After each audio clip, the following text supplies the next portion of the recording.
We're going to talk now about the Taylor prism. It's named after its finder, a Colonel Taylor.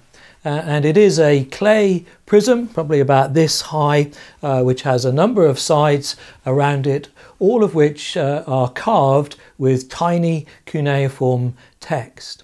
And this is the official record of King Sennacherib concerning his campaign down into Israel. It's not necessarily something for ordinary people to read like a history book. It's more of a way of immortalizing the campaign.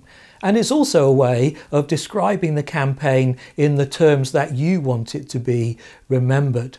And he talks about his whole campaign down into Israel, his accomplishments in various ways.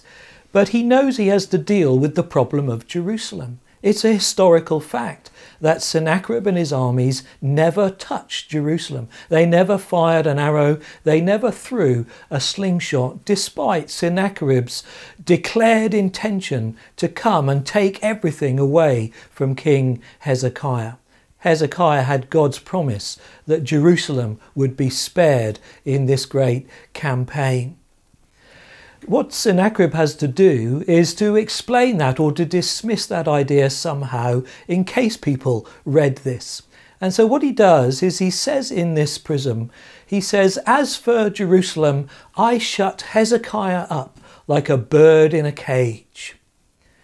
Now, of course, all kinds of interpretations could be put upon that. But what we do know is that that is an expression which other Assyrian kings have used. Tiglath-Pileser, another Assyrian king, used the same expression when he too failed to take a city and capture its king. In other words, it's Assyrian code for us, saying, well, as far as Jerusalem is concerned, we are never going to talk about it. Because if we don't talk about it, it didn't happen. And all you need to know is I went to Israel, I was completely victorious, and I came home again, victor over everything that had taken place.